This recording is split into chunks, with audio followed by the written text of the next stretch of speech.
Aku punya cerita tentang NM gara-gara duit 500.000. Apalagi uang yang 100 juta gitu loh. Cuma 500.000 yang mungkin menurut dia 500.000 ecek-ecek ya, nggak ada apa-apanya kalau misalkan dibandingin dengan harga barang-barangnya yang katanya ratus-ratusan juta, miliaran-miliaran. Kayak nggak sebanding gitu loh, uang 500.000 dipermasalahkan. Apalagi ini uang yang dikasih bunda 100 juta. Dia tuh kayaknya apa ya, dia tuh kepengennya uang itu balik, dia tuh pengen viral, tapi uang itu balik gimana caranya. Tapi untuk bunda, jangan dikembalikan uangnya. Ingat bunda, jangan dikembalikan, mohon. Jangan dikembalikan. Karena apa? Bunda udah rugi waktu, udah rugi tenaga ngeladenin dia. Udah, jangan dikembalikan. Biar sakit hati, biar tambah sakit hati gitu loh. Halo Sobat Fakta 5D, ketemu lagi dengan 5D yang terus mengabarkan fakta viral seputar selebritas tanah air yang terus saja bikin berita. Dan dengan berita mereka tetap eksis di ranah media. Nikita Mirzani dan Fitri Salhuteru memang banyak musuhnya. Dan kini muncul seorang Youke, seorang transgender yang tinggal di Amerika yang merupakan seteru dari Fitri Salhuteru dan Nikita Mirzani, yang termasuk dijuluki geng sampah oleh mereka berdua, mengobok-obok dengan data-data seperti Nikita Mirzani yang detail dan seakan-akan dia tahu bagaimana latar belakang si Nyai dan juga Fitri Salhuteru. Dalam memaparkan data-datanya, Youke sangat jelas dan lantang menyebut nama, bahkan Fitri maupun Nikita Mirzani. Youke seakan memang menyimpan dendam pribadi kepada mereka berdua dan mengulik-ngulik rahasia-rahasia yang berada di balik Nikita Mirzani dan Fitri Salhuteru. Nah, berikut ini adalah lanjutan dari bongkar-bongkar seorang Youke kepada Nikita Mirzani dan Fitri Salhuteru. Langsung saja disimak sendiri dan silahkan tulis di kolom komentar bagaimana pendapat Anda soal ini. Anda bebas berpendapat dan cari intinya, cari pelajarannya, dan masukkan pelajaran itu sebagai hikmah dalam kehidupan Anda. Selamat menikmati, selamat mencatat, dan selamat menyimak apa yang diungkap oleh Youke. Like, subscribe, dan komennya ditunggu. Dan jangan lupa selalu ada doa dalam setiap lentikan jarimu.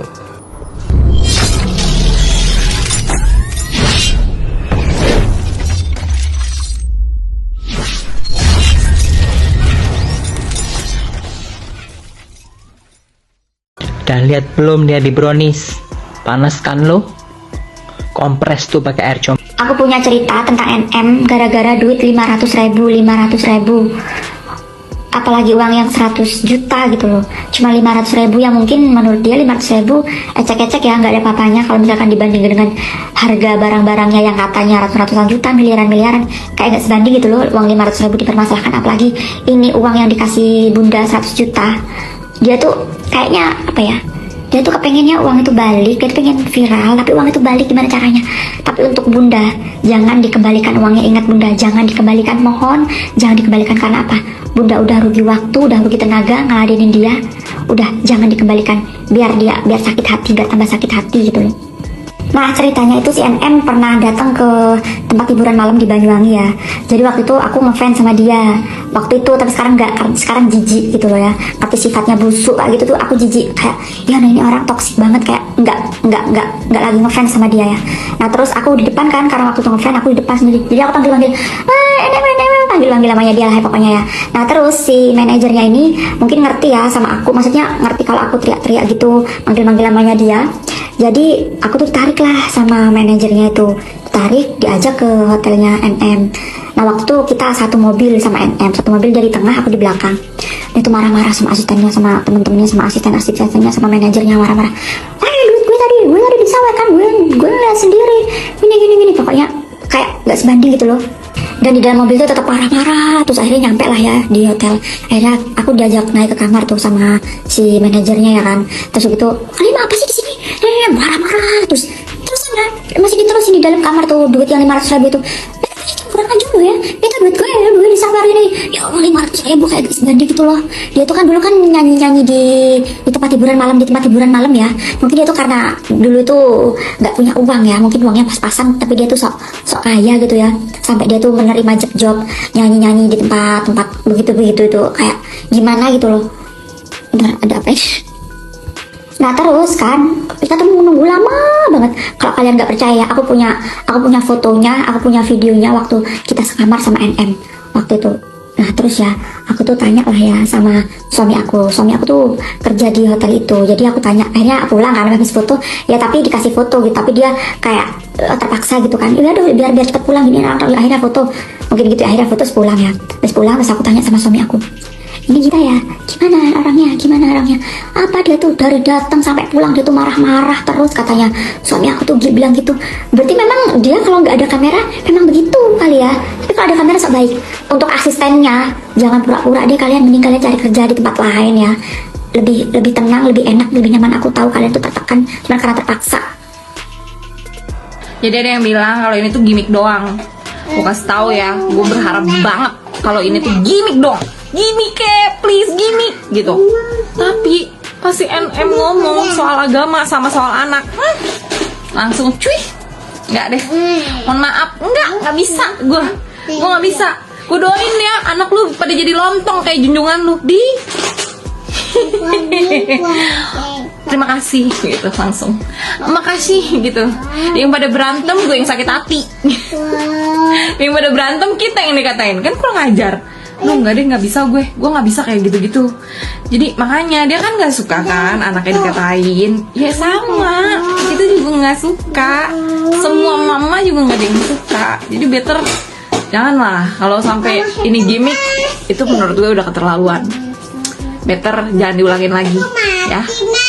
Nggak bagus begitu, nggak bagus. Coba ya lu pikirin bener-bener orang di sana sampai makan sehari sekali, sampai makan makanan basi, makanan kemarin diangetin sampai 4 hari, gila nggak? Banting tulang udah sesusah itu aja, di Indonesia mau dijahatin lagi. Di Jerman udah direncanain sama temennya mau dipenjarain.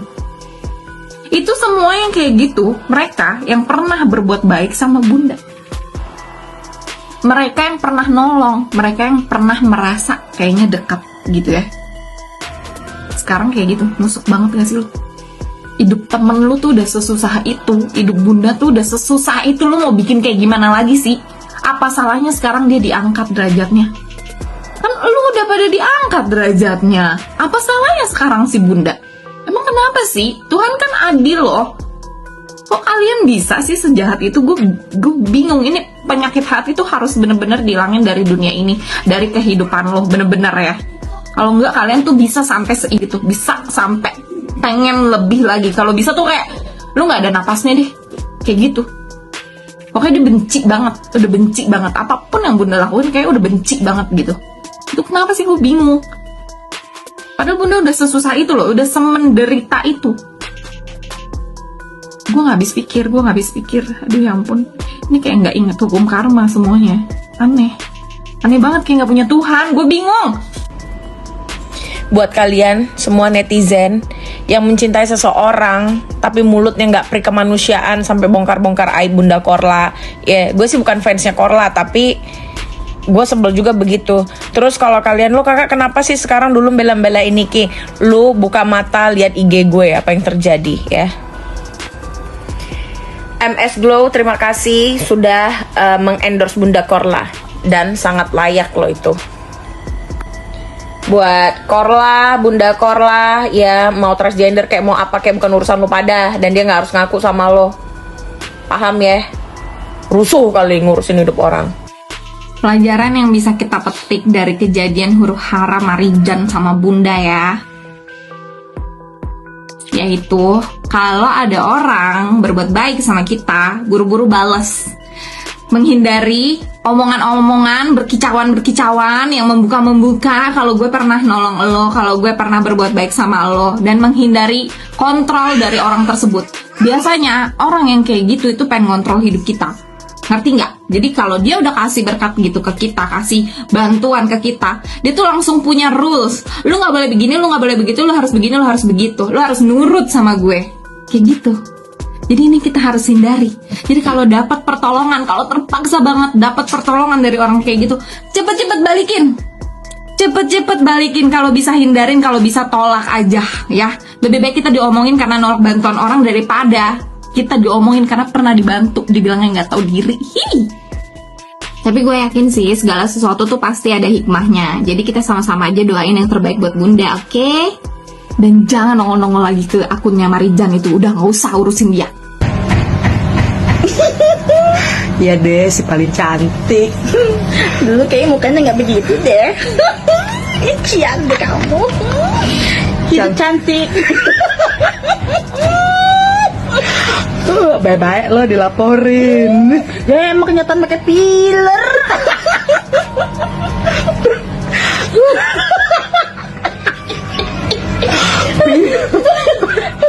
Filler apa iler? Iya deh, maafin Mbak Niki. Kita ngomong mas jujur. Kita mah apa adanya. Nggak boleh Ngarang. bohong. Ber. Cantik mah juga Sophia Lacuba. Kita mah nah ciluka. Maaf ya. Maaf. Canda-canda.